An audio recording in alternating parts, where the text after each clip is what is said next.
Despite denials by the White House and dismissive right-wing media coverage, Special Counsel Robert Mueller's opening salvo, the indictments and a guilty plea, has stunned Washington for its aggressiveness, legal positioning and comprehensive strategy that suggests the Trump campaign and White House's problems will only deepen.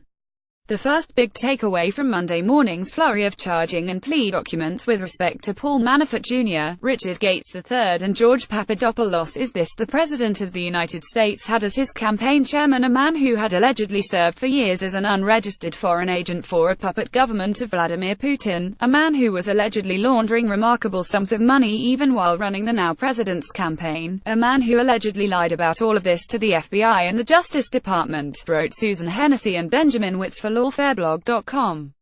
The second big takeaway, they continued, is even starker. A member of President Trump's campaign team admits that he was working with people he knew to be tied to the Russian government to arrange a meeting between the campaign and the Russian government officials and to obtain dirt on Hillary Clinton in the form of thousands of hacked emails, and that he lied about these activities to the FBI.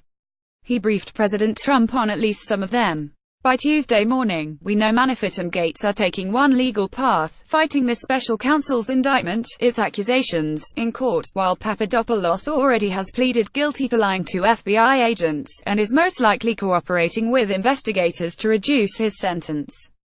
Mueller's first moves have been characterized by lawyers as a classic opening salvo in launching a big case, which raises a series of questions and loose ends, starting with what else does he know and who else is targeted. Mueller knows things, some of them about Russia, and has proof, tweeted former Washington Post reporter Barton Gellman.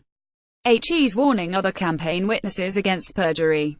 2. He's not saying exactly what he knows or how. Uncertainty there inspires dread, may flush out evidence he doesn't even know about. 3. Early cooperation will save you from the worst. Mueller could have taken a lot harsher approach to the Papadopoulos facts. Classic leverage. Here are half a dozen loose ends and open questions that will become evident as Mueller proceeds. 1. Will other Trump campaign aides be ensnared? The almost certain answer is yes, because at the very least, there were many recipients of the emails that were sent by Papadopoulos as he sought to arrange a meeting between the Trump campaign and Russian intermediaries.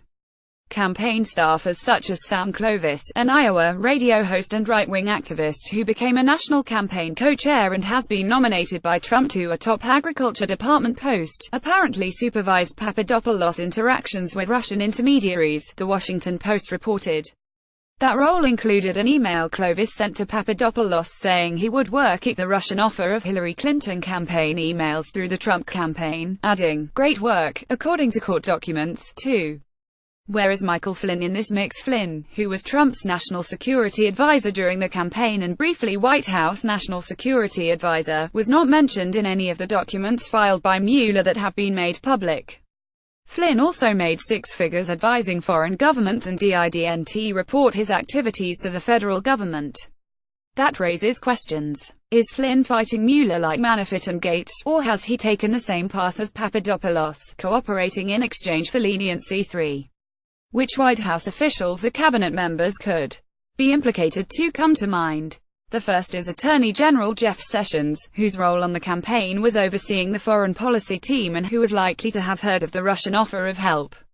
The second is Commerce Secretary Wilbur Ross, who was one of 2 executives running the biggest bank in Cyprus, which acquired the bank where Manafort laundered millions in unreported payments. The appearance of conflicts of interest, even based on knowledge of sordid deal-making, could imperil their tenure. 4.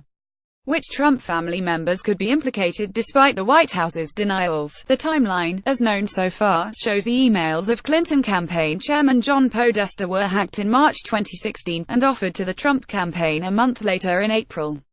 A meeting was held in June 2016 where Manafort, Jared Kushner and Donald Trump Jr. all met with Russians as their representatives. According to Trump Jr.'s statements, the Russians suggested they had information that could help their campaign, but then the meeting turned, as the New York Times noted, to a discussion of the adoption of Russian children and the Magnitsky Act, an American law that sanctions Russians for human rights abuses. This timeline, which was expanded by Mueller's filings, suggests the campaign was open to Russian help and Trump family members were conduits. 5. How could President Trump be implicated? A key takeaway from Mueller's opening moves is that lying to the FBI, as Papadopoulos did, is as serious as any crime.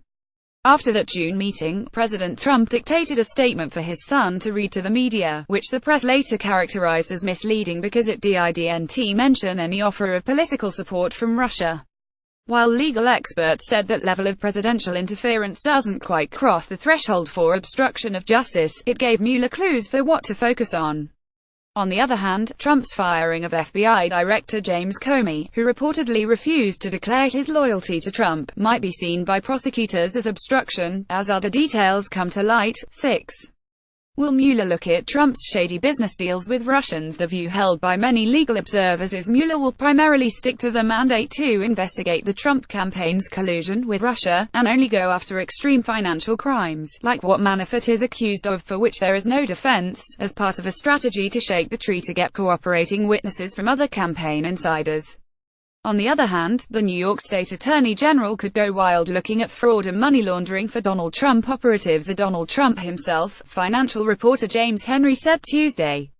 Trump hid his tax returns for a reason. The longer view where Mueller's investigation will lead is anybody's guess.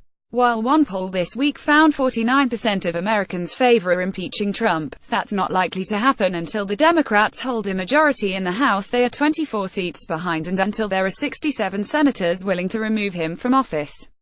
Anyone paying attention to politics knows that scenario is not likely to happen until after the 2018 election, at the earliest, and even that is a very fanciful view. In the meantime, Trump is pushing a tax reform bill that Henry said is a repeal of corporate incomes taxes for Microsoft, Google, Facebook, anyone who has parked billions outside of the U.S. He estimates it's an $800 billion giveaway to the largest companies in America, which means that Mueller's investigation may be as potent a force impeding the Trump White House and GOP Congress as anything Democrats are doing to counter this administration.